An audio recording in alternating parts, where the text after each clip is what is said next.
You're listening to the Neurocareers Doing the Impossible podcast with Dr. K.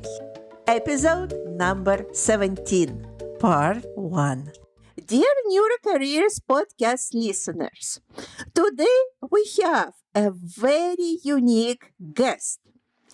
This guest is an informal cognitive scientist, how Dr. Anthony Bernhardt would say, our previous podcast guest. So today's guest is Jeanette Andrews. She is an artist and a magician, and the most important, she is a person who does the impossible. She had numerous shows that had doing the impossible in their title, and the things that Jeanette was doing were almost impossible or seemed impossible when presented to people. And I am sure you will learn more about that. And it is very relevant to our podcast because our podcast is called Neurocareers Doing the Impossible. Welcome, Jeanette. It's a great pleasure to have you on our podcast. Thank you very much for finding time in your busy schedule to come and talk at our podcast. Can you please introduce yourself and also tell where are you from or where are you working, because our podcast is international and people are joining us from all over the world.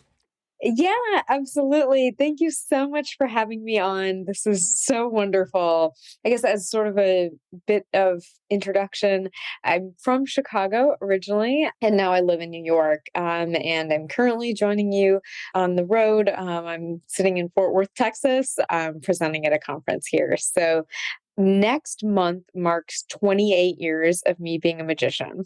So I started doing magic when I was 4. I did my first magic show for my preschool class, and then I got paid to do a magic show for the first time when I was 6. And this is the only job I've had. And so my entire life is really kind of eat, sleeping, and breathing how we as humans perceive the world around us. And I think magic does a lot in terms of almost kind of like a bizarre backwards deep dive into looking at that process of how do we, understand the objects around us? How do we understand different processes and expectations and things in the perceptual field and things like that? And so I've really spent my whole life being fascinated by this. And then sort of my niche is recontextualizing magic in the contemporary art world. I've been so fortunate to do magic with a number of museums and galleries and, academic and cultural institutions, really as a way to sort of have these dialogues with the public we're doing now about how magic intertwines with both science and art and visual culture and how these worlds intersect. And then now, as of the last several years, I do also have more of a formal artistic practice in creating sound art and installations. So it's kind of merging of, I think, exactly what, hopefully, your listeners are here to talk about and think about, that I think we all are interested in, is how do we think about what's impossible and how do we figure out ways to sort of make that happen? Yeah, absolutely, absolutely. Such a beautiful introduction. Thank you, Jeanette. And my question is about careers. This is my first question. Yeah. I work a lot with students, and because these are young adults, I often also get to work or to talk with their parents. And the situation that I actually can witness often is that parents have certain view on what career their child should choose. For example, I had a parent who was saying, my child is so interested in Japanese. She just wants to learn this Japanese language. And she wanted to go into these Oriental studies and study Japanese. But I told her, no, you should do an accounting. And I insisted, because what can you do with the Japanese in this world? So, yes, and of course, we all have our limitations, yes, and of what we know. And sometimes, and actually fairly often, we as parents are imposing those limitations on our children.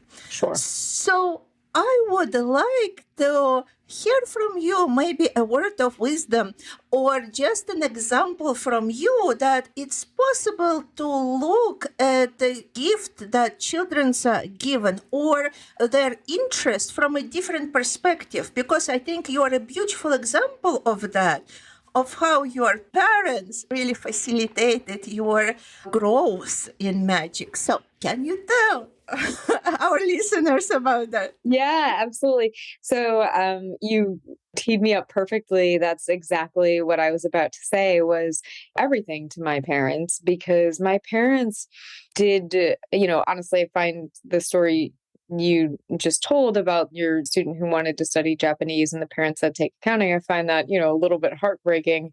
Also, having grown up with many, friends whose parents, said similar things and tried to, they were really talented artists and their parents made them go to business school and then they were really miserable and ended up dropping out, or things like that. So my parents were the opposite, because I got into magic at such an early age and I was just so ferociously passionate about it. They helped support and foster that pursuit of knowledge. For reference, I'm 32, so I got into magic in the early 90s.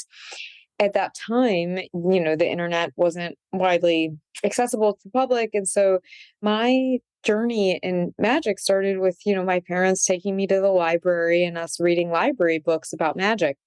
In a way, was just rather lucky, I suppose, is that the magic books that we would get from the library, for anyone who's ever read a magic book, which I'm guessing is most of your listeners, I have a feeling there's a lot of crossover, especially for beginner magic books and like things that you find in libraries, especially libraries in the 90s. It was a lot of making props. And there's a lot of stuff that is very clever in terms of almost like object design or engineering or building.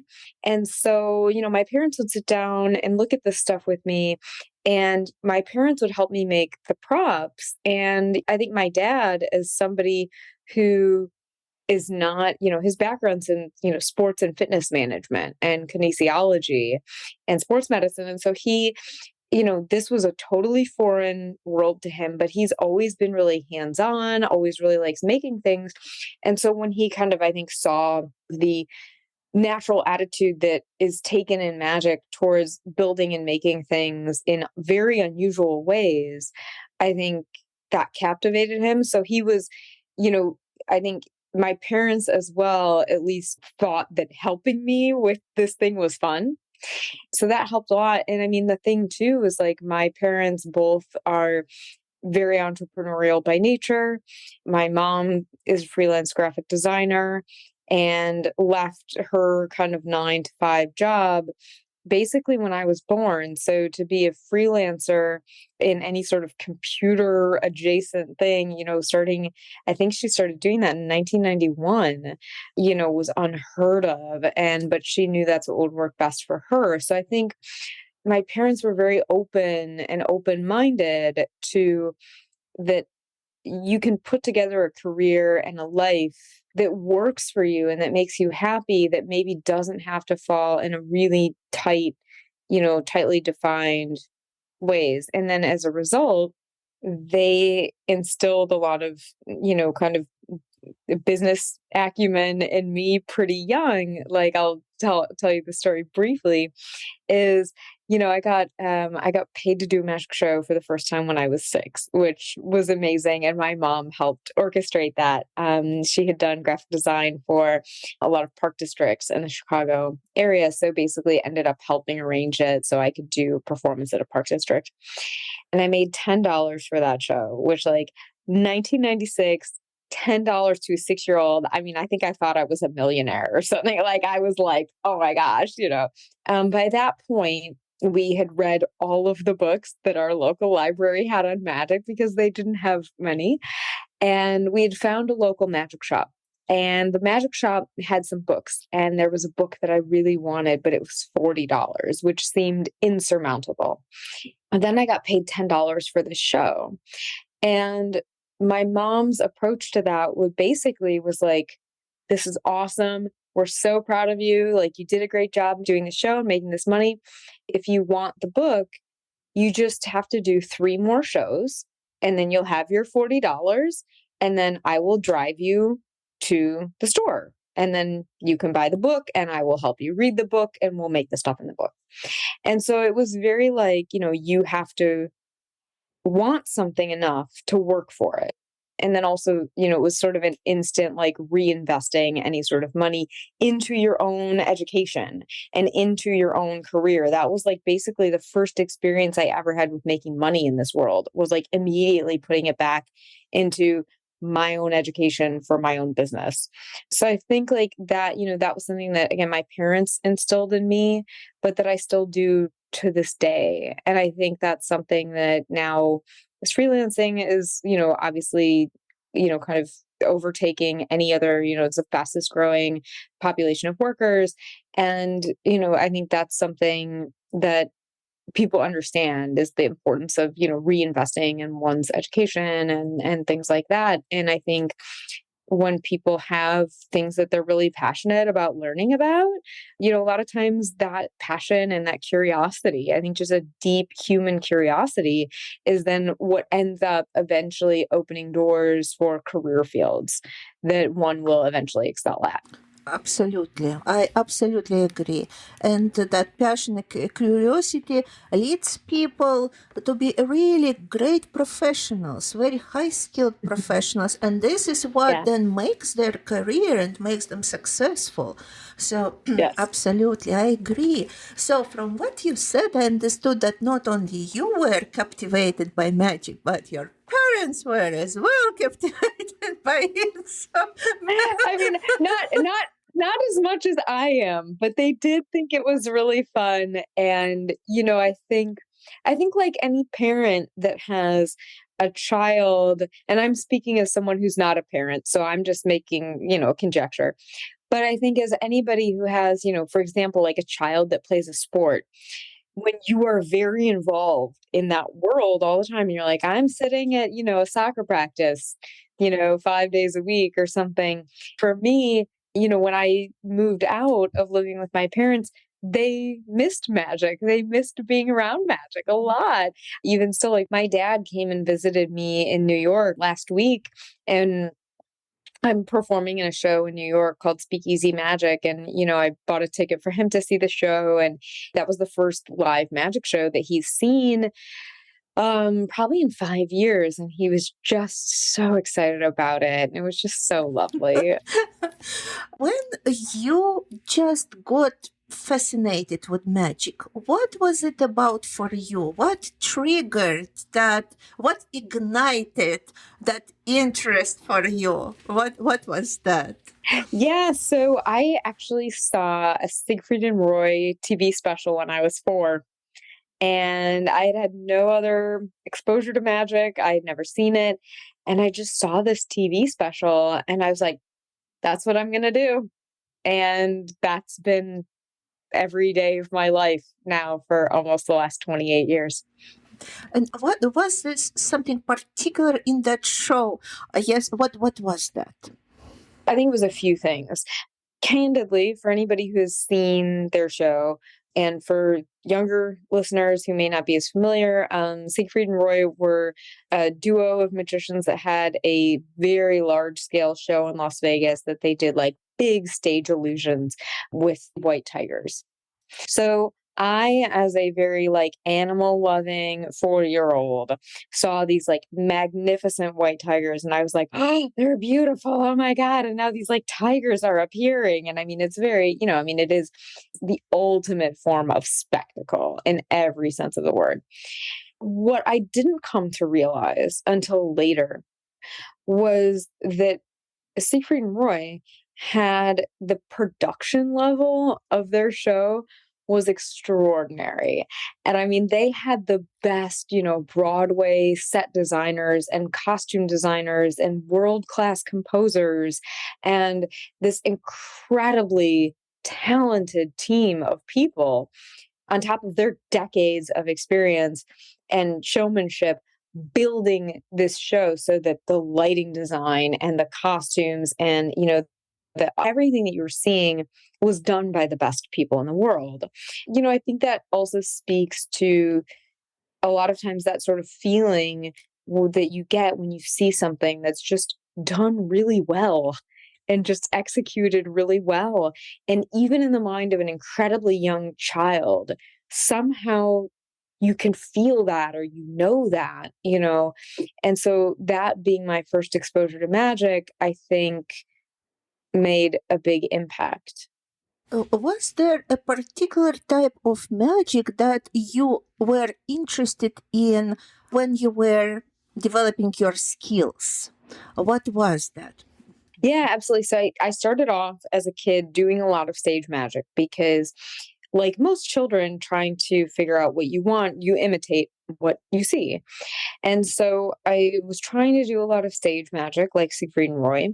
And then thankfully, and I say that for a few reasons I'll come back to, but I don't do that sort of big stage illusion type of magic anymore.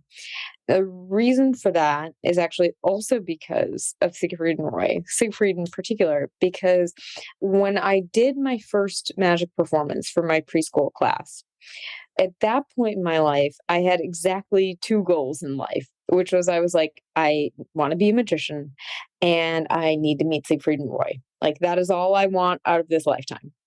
And so my parents, again, just having incredible forethought or something, took photos of my first magic show. And also, there's a very low quality VHS recording of it somewhere, on like a big, Super 8, camera. And, or I think that's what it was. So, and I was like, I want to meet them, and I don't know if it was their idea or my idea. Somehow it came up like, oh, we should write to them.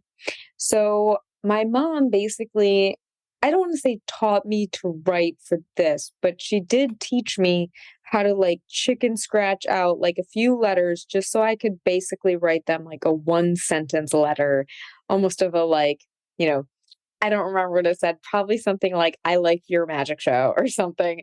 And then my parents wrote them a real letter of like, thank you for inspiring our child, blah, blah, blah. And then we included the photos from the show. And much to everyone's shock, they actually wrote back to us and said, next time you're in Las Vegas, you can be our guests at the show and we'll give your family a backstage tour. That started what was almost like a mentorship with them for the rest of the time that they were alive.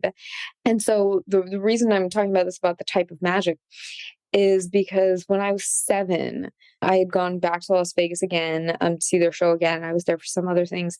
And Siegfried basically kind of sat me down and I wanted to be doing all this big flashy magic. I was very fixated on one type of trick where basically you like magically change places with another person. And he sat me down and he was like, Jeanette, learn thimble magic.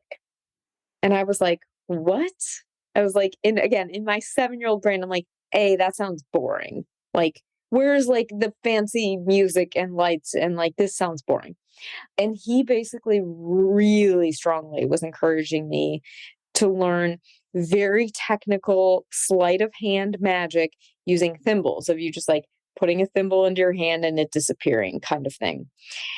I probably somewhat begrudgingly kind of learned this, and thank God I did, because now really everything that I do is kind of sleight of hand close up magic like that. and things that are more slightly larger, like kind of parlor scale magic, but I really don't do stage magic. But I did spend really all through basically my teens doing a lot of big scale stage magic and then kind of kept scaling back and scaling back and scaling back. It's very interesting. And what was the reason for them actually to recommend something slightly different from what they were doing? Did they see more advantages of symbol magic? What was, do you think, that reason? Mm-hmm. I think you're exactly right. I mean, I can certainly say for myself, I also did realize when I was about 13 or 14 that yes, having a big illusion show is a very different life. And, I used to be when I was like, in my early teens, I basically was like, road crew almost for like a touring illusion show that a friend of mine did. Whenever he would come through Chicago, my dad and I would like help backstage at the show. It was an incredible experience and I learned so much and the people were great. But it became very clear to me that you're very dependent on other people and a lot of things that are outside of your control. Like if anything happened with the theater, for example, their lighting board isn't working or something, you know what I mean? Something like that. You can't do a show. And he had 3 assistants and as well as a sound and lighting guy, and then usually in whatever city he had would hire 1 or 2 other people, so he had a team of like 6 people plus himself. If any one of those people, especially 1 or 2 of them, god forbid they have, they're very ill or they have a death in the family or something and they can't be there, his show almost can't happen. And I saw this and I thought, like, this is fun, everybody's great, but also you're very limited in a lot of ways. And, I mean, I have done shows personally when I've had like severe food poisoning and like, where it's like I can be, you'll want to edit this out, but I can be like vomiting right before a performance, go and do a performance and start vomiting again. I have done that. And so, like, for me, I know that unless something really insane happens, I can pull myself together and run on adrenaline. But obviously, anything else is out of your control. So I figure as much as I can know that I can still perform, that makes sense. So I think that's probably what Siegfried and Roy were getting at. And then two, I think having a simpler technical form of magic, it's good advice for any kid to learn, to be like, learn technique, like learn your foundational technique, because then you can always build off of that. So I think that's good advice for anybody about anything, whether it be music or drawing or whatever. And then, yeah, I think then just in terms of having, more options available, it's like, learn this. If you like it, great. If you want to go back to doing the big elaborate stage stuff, that's still an option, but at least then, there's other, ways of living. Absolutely. And I think this is a very nice parallel. Yeah. First of all, about the mentorship, how imperative it is and how important is mentorship when the mentor really sees already far away and from their already point of view everything with their all experiences, and they can advise Yes. young people. The same in science, and I think Dr. Barnhart also was mentioning this when he was a guest on a podcast, and our other guest, Dr. Chitka. Really, the mentorship is the most important. You can go to different places, different universities, it doesn't matter that much. You will still learn the essential skill, but what mentor can provide to you is really invaluable. I think it's especially true in the field of magic. Yeah. Because actually in magic you learn from your mentors. Yeah. Yes, from book or mentors. Maybe you can talk a little bit about that specifics, because in science, of course, you can learn from mentor, but mentor is more like an advisor of how to do things better. Of course, you can learn techniques, but techniques now you can learn in different workshops, videos, and manuals. So there are many ways. So I know it's a little different in the field of magic. So if you can tell about this, that would be wonderful. Yeah. Yeah, of course, of course. So, that's one of the things that I love about it is I'm still constantly learning. I'm still constantly working with mentors to this day. One of the beautiful things about magic is that it's still, obviously there's a lot of magic that one can learn on the internet, but I feel like the majority of really good magic is still genuinely in books and taught to you by another person. And you sometimes a combination of both, of like a mentor being like, you need to read this book. It's, got something in it that's will be good for you. To this day, I get together with friends and mentors and collaborators of mine. There are two in particular that I do this with. Interestingly, one of whom is a scientist. He's a hobbyist magician, but his name is Luciano Ristori, and he's a particle physicist. So his background for decades has been as, one of the front runners and, people, in particle physics research. But, he's got such a deeply curious mind, and his way that he looks at magic is really beautiful. He lives in the suburbs of Chicago. So when I lived in Chicago, we would do this maybe like once every 2 weeks or so. We would sit in the same Starbucks for hours. And basically, you're trying to reverse engineer like the very basic human experience to then sort of a lot of times be recreating it in a way that isn't where something else is happening, but you need to make it look like the original thing. So, like, for example, for anybody who ends up watching the video later, like if you're sitting in and you go to like pick up a cup of coffee, we would sit there for like 3 hours being like, if a person grabs a cup of coffee, what is most natural to most people? Are they going to pick it up like this? Are they going to pick it up like that? We would sit there for hours talking about how most people would be most likely to pick something up. Or if I pick something up, if I pick up this pen, how am I going to hold a pen? What's a natural looking way to hold a pen? And we would spend hours and hours just being like, is it like this? Or is it, a millimeter down? Does that look more normal?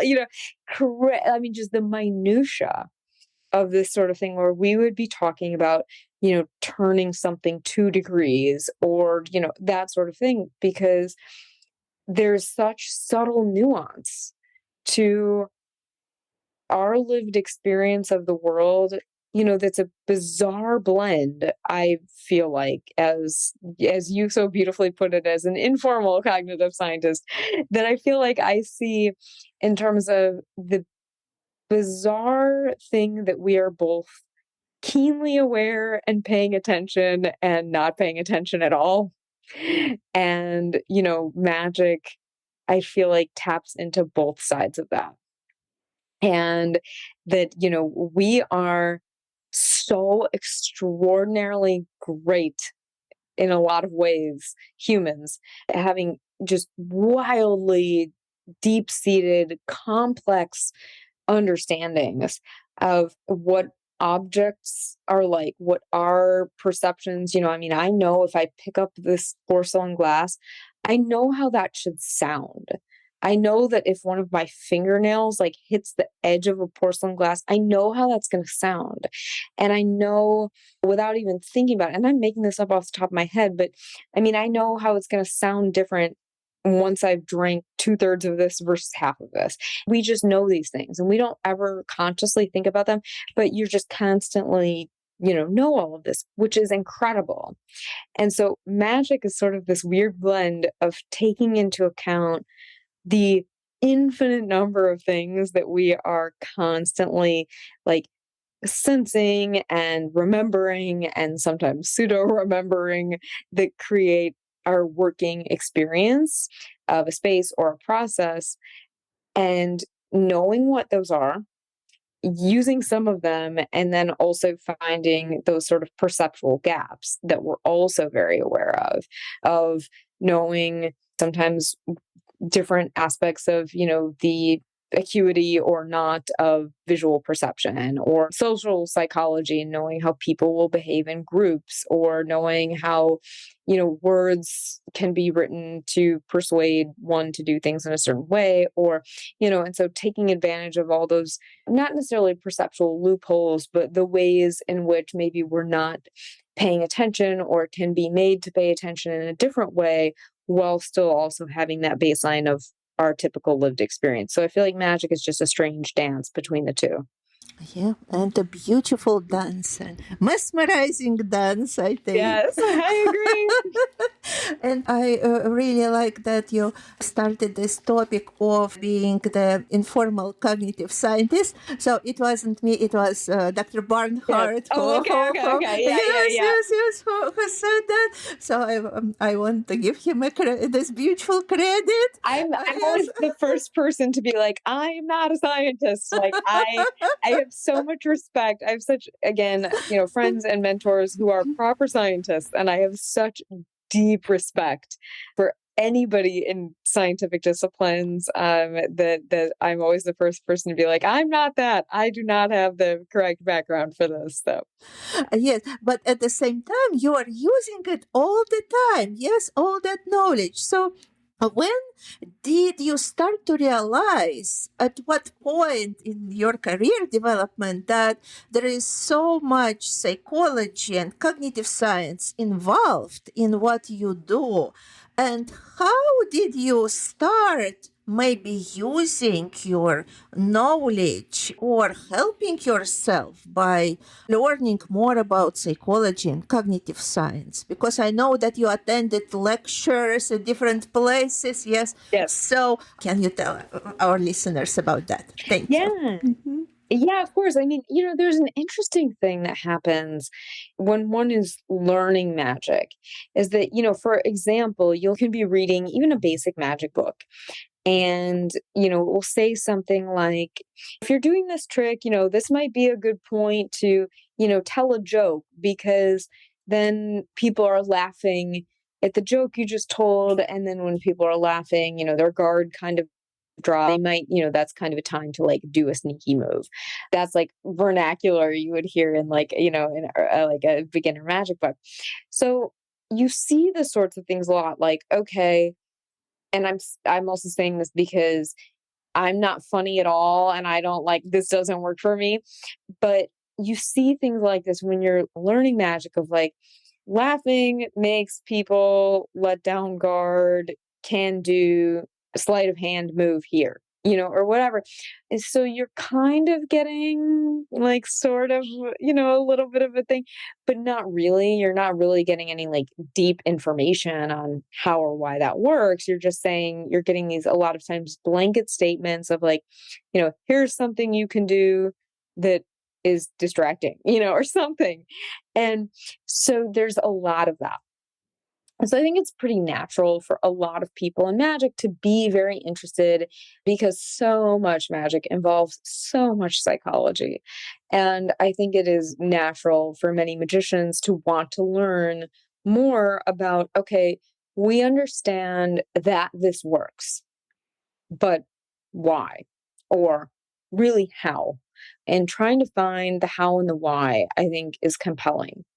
So for me, I can't really pinpoint a time that I became very interested in pursuing this, but I know I got more interested in sort of how do we have a perceptual experience and what constitutes that. Kind of in my probably freshman or sophomore year of high school. I think I was probably about 14, 15. When you get into these both psychological and philosophical questions of like, how do we understand the objects around us? And how do I perceive color? And how do I perceive, a table as a solid object? And, different things like that, that I started becoming really interested in not only as a magician, but just as a human being. And then that kind of started me down, I'm philosophy basically became my hobby, and I became really interested in approaching a lot of it from a philosophical angle and was very ensconced in that for several years. And then I don't even remember how. Honestly, I think it was a library thing again. I think I was probably like 18 or 19 or something, was still living with my parents, and I would just walk around the library and be like, I don't know, this looks cool. And started reading, just reading a lot of like science books for lay people because I think I'm just a really curious person who just is amazed by the world and I'm curious to learn more. And then, just got really interested in learning more about then, probably later about, this quote unquote like the science of magic and that starting to come, much more into my life, probably in my early to mid 20s and really trying to actively learn more about that and things like that. And this science of magic becomes more and more popular right now, as we know, and people at different places are developing courses Yes. as a way actually to attract students to psychology or to Mhm. philosophy, to different disciplines, just by looking through a different prism, yes, from a different angle, and to get them more engaged and interested in the topic. So, what are current options for people to learn and to get into that intersection between science and magic? Yeah, I mean, now you're right. There are so many more than there used to be. And actually, I sort of take back everything I said because now I actually can think of what my first real, sort of cohesive experience was of being introduced to sort of the science of magic, which actually was in 2009. And it's part of the answer to this question, is I was speaking at there used to be a great conference called the Theory and Art of Magic Conference, which was I mean, you talk about a niche, that was philosophy scholars and magicians. It was Muhlenberg College in Allentown, Pennsylvania, and I couldn't believe it. I was 19 and was asked to be like a last minute speaker at that conference because I had just finished writing a paper about Jean-Paul Sartre's theory, his Psychology of Imagination book, and sort of like existentialism and imagination, and then I tied that into magic. And so I had written a paper about that. The professor who ran the conference was aware of it and then they had a last minute speaker drop out, something with I think he was planning to come on a visa that didn't happen. And then he was like, we now have this spot to fill, do you want to present your paper?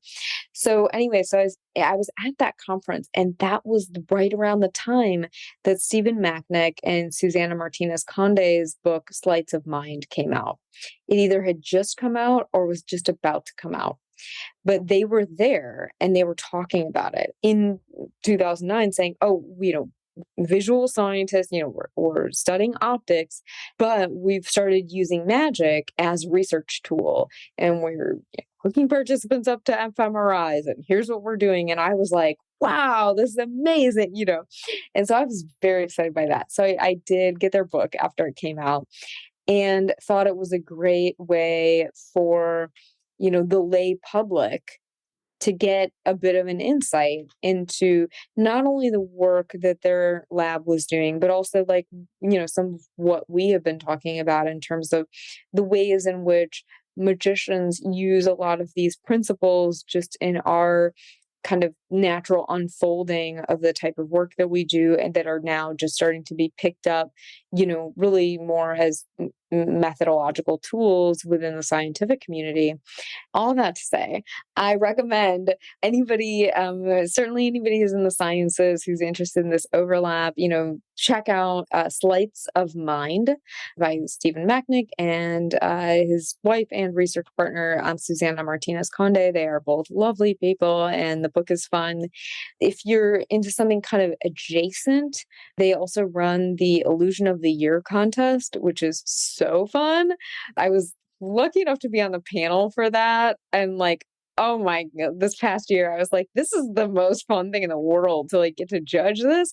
So, for anybody who hasn't seen it, it's a contest, for people in cog sci and, in psychology, but mainly, like, cog sci and neuroscience, to basically invent or really try to push the limits of existing optical illusions. And if you ever just want to spend like the most fun several hours on the internet in your life, the Illusion of the Year contest website is so fun. And then the other big one is the Science of Magic Association. So obviously, for listeners who go back and listen to Dr. Anthony Barnhart's episode of this podcast, start there. And then it was great, super fun interview.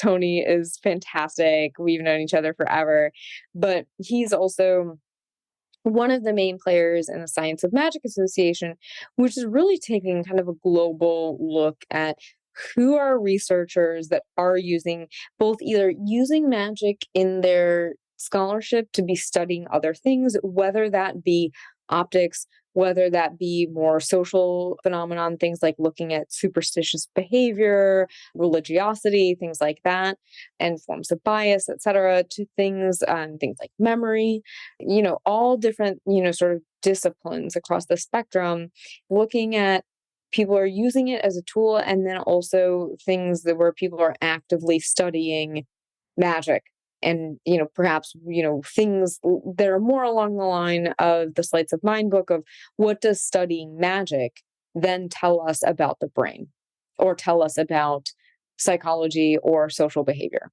And so they are usually taking a pretty expansive look globally at what is happening on these fronts. They put together a great biannual conference, and then they also have a fantastic newsletter that is like a roundup of studies that are going on, public talks that are happening about magic and science, things like that. Thank you so much. I was already excited about all that information. I will check it definitely out myself, and especially that competition. It's so fun. You're saying that there are so many amazing things that you saw there and experienced there. Dear Neurocareers podcast listeners, you just listened to the first part of the podcast episode with an informal cognitive scientist, an artist, and magician, Jeanette Andrews. Please stay tuned for the second part of this amazing podcast. Thank you so much for listening.